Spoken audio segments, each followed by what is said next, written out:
Guide ও আমরা। একজন গুরুভাই ছোটবেলা থেকেই মা বাবাকে হারিয়ে অনাথ। স্কুলে ভর্তি হওয়ার সুযোগ পায়নি বলে নিরক্ষর। ছোটবেলা আত্মীয় স্বজনদের বাড়িতে কাজ করতেন, বিনিময়ে দুবেলা দুমুঠো খেতে পেতেন। বর্তমানে ওনার বয়স প্রায় 70 বছর। পরিচয় হওয়ার পর ওনার বাড়িতে গিয়ে দেখি বেশ সুন্দর দালান বাড়ি, অনেক জায়গা জমি, সংসারের প্রাচুর্য খুবই লক্ষণীয়।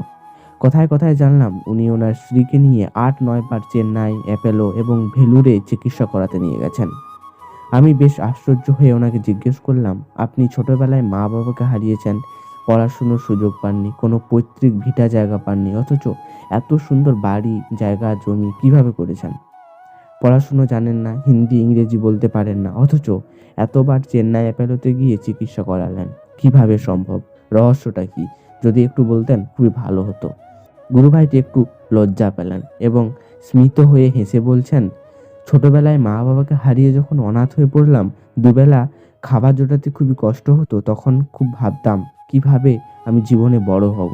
যেহেতু আমার বিদ্যে বুদ্ধি নেই, গাইড করার মতো কোনো অভিভাবকও নেই, তাই স্থির করলাম এমন একজন মানুষ খুঁজে বের করতে হবে যিনি আমায় সঠিক পরামর্শ দেবেন। অনেক ভেবে ভেবে শেষে আমাদের গ্রামের একজন অবসরপ্রাপ্ত প্রধান শিক্ষকের কাছে গেলাম। সিদ্ধান্ত নিলাম তিনি যা বলবেন আমি সেই মতোই চলবো, নিজের কোনো বুদ্ধি লাগাবো না। সেই বয়স্ক প্রধান শিক্ষকের কাছে গিয়ে আমার জীবনের বৃত্তান্তগুলি জানালাম। বললাম, আপনি আমার অভিভাবক, আপনি যা বলবেন আমি তাই করব। আমি কিভাবে কি করলে জীবনে বাঁচতে পারবো আপনি আমায় বলে দিন। তিনি তখন আমায় পরামর্শ দিলেন শহরে নতুন ইলেকট্রিক অফিসে যে বড় অফিসার এসেছেন ওনার সাথে যোগাযোগ করতে। একটা চিঠি লিখে দিলেন আমার হাতে। সে চিঠি নিয়ে ইলেকট্রিক অফিসে বড়বাবুর হাতে দিতেই তিনি আমার নাম, ঠিকানা সব কিছু জিজ্ঞেস করলেন রাতে অফিসে একা ঘুমাতে পারবো কিনা। আমি রাজি হয়ে যাই। সেদিনই তিনি আমায় ইলেকট্রিক অফিসে নাইট গার্ডের কাজে যোগ দিতে বললেন। আমি কাজে যোগ দিই। বেতন কত জিজ্ঞেস করিনি। মাসের শেষে আমায় তিনি 35 টাকা বেতন দিতেন। আমি খুশি হয়ে ওনাকে প্রণাম করেছিলাম সেদিন। আমি রোজ রাতে নাইট গার্ডের কাজ করি আর দিনের বেলায় মানুষের বাড়িতে শ্রমিকের কাজ করি। নিজের বাড়ি ছিল না, যার বাড়িতে কাজ করতাম তার বাড়িতেই খেতাম। অফিসে আমার নাইট ডিউটির রুমটাই ছিল আমার একমাত্র নিজস্ব জায়গা। সেই প্রধান শিক্ষক আমায় একদিন ডেকে বললেন, বেতনের টাকা একটুও খরচ না করে ব্যাংকে জমিয়ে রাখবি। খুব তাড়াতাড়ি একটা বাড়ির জায়গা কিনতে হবে।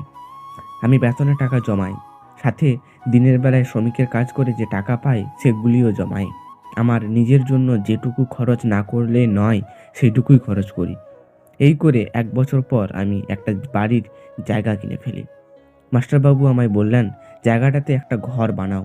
আমি 1 বছরের মধ্যে ঘর বানালাম টাকা জমিয়ে জমিয়ে। তিনি বললেন, টাকা জমিয়ে জমিয়ে যতটুকু সম্ভব পারবি জমি কিনে থাকবি। আমি তাই করলাম। 2-3 দিন পর পর এক কানি করে জমি কিনতে লাগলাম টাকা জমিয়ে জমিয়ে। এই করে করে আমার 10 কানি ধানের জমি হলো। মাস্টারবাবু বললেন, এবার একটা বিয়ে কর, কিন্তু অন্তত মাধ্যমিক পাশওয়ালা মেয়েকে বিয়ে করবি। তুই নিরক্ষর, তোর বউ যেন নিরক্ষর না হয়, তাহলে ছেলে পেলেও নিরক্ষর হয়ে পড়বে। এর মধ্যেই আমার নাইট গার্ডের চাকরিটাও রেগুলার হয়ে গেল। বেতন অনেকটাই বেড়ে গেল।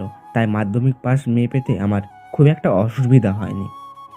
আমি বিয়ে করলাম। বউ আমার মতো সাশ্রয়ী। বিয়ের পর আমি আরও 10 বার কানি জমি কিনেছি। মাস্টারবাবু বললেন, একটা দালান বাড়ি বানা, বাড়িতে বাউন্ডারি দেওয়াল দিয়ে ফেল। আমি তাই করলাম। আমি আবার জিজ্ঞেস করলাম, এতবার চেন্নাই অ্যাপেলো গেলেন কিভাবে? তিনি তখন বললেন, প্রথমবার আমার পরিচিত এক আত্মীয়ের সাথে গিয়েছি। যেহেতু পরের বার আমায় একা একা আসতে হবে, তাই আমি প্রথমবার যাওয়ার সময় সব ভালো করে লক্ষ্য করেছি, মনে রাখতে চেষ্টা করেছি। এর পরের বার থেকে আমি একাই গিয়েছি। যাওয়ার সময় মাস্টারবাবুর কতগুলো ছোট ছোট বিভিন্ন রঙের কাগজে কিছু প্রয়োজনীয় কথা, যেমন এখানে ভাত পাওয়া যাবে কিনা, এই গাড়িটা অ্যাপেলো যাবে কিনা, ডাক্তার কখন আসবেন ইত্যাদি কিছু প্রশ্ন লিখে দিয়েছেন ইংরেজি এবং হিন্দিতে। নিচে আবার লিখে দিয়েছেন যে আমি হিন্দি ও ইংরেজি জানি না। আমি যেখানে সমস্যা সৃষ্টি হয়েছে এই কাগজ দেখিয়েছি, মানুষ আমায় সাহায্য করেছে যথেষ্ট। এই নিরক্ষর সাদাসিধা গুরুভাইটির জীবনে বৃত্তান্ত শুনছিলাম আর ভাবছিলাম, একটা নিরক্ষর অনাথ ছেলে শুধু একজন প্রধান শিক্ষকের কথা মতো প্রশ্নহীন আনুগত্য নিয়ে চলায় সে জীবনে কত কিছু করে ফেললো, কি সুন্দর জীবনে প্রতিষ্ঠিত হলো। অথচ আমরা শ্রী শ্রী ঠাকুর এবং শ্রী শ্রী আচার্যদেবের মতো অমন ব্রহ্মজ্ঞানী পরম আপন মানুষকে পেয়েও তাদের প্রতি প্রশ্নহীন আনুগত্য ও শিশুর মতো সহজ সরল নির্ভরতা নিয়ে চলতে পারি না। যদি শ্রী শ্রী ঠাকুরের প্রতি আমাদের এই আনুগত্য, সমর্পণ ও বিশ্বাস থাকতো, তবে আমাদের জীবনও এত সহজ, সুন্দর ও আনন্দের হতো। কিন্তু আমাদের ডিগ্রির অহমিকা, নিজস্ব বুদ্ধির প্রাবল্য, নিজের ক্ষুদ্র জ্ঞান ও বিদ্যা প্রায়শই ঠাকুরের নির্দেশ পালনের পথে বাধা হয়ে দাঁড়ায়। আমরা অধিকাংশ সময়েই ঠাকুরের কথার উপর নিজের বুদ্ধি, নিজের জ্ঞান ও সাংসারিক হিসেব নিকেশ প্রয়োগ করে, ঝাড়াই বাছাই করে তবে ঠাকুরের কথাগুলো জীবনে প্রয়োগ করি। অনেকগুলো ফিল্টার অতিক্রম করে ঠাকুর এবং আচার্যদেবের ইচ্ছাগুলো আমাদের জীবনে এসে পৌঁছায়। আমার নিজের বুদ্ধির ফিল্টার, পারস্পরিক মানুষের হিসাব নিকেশের ফিল্টার, নিজের প্রবৃত্তির ফিল্টার, নিজের জ্ঞান ও বিদ্যার ফিল্টার।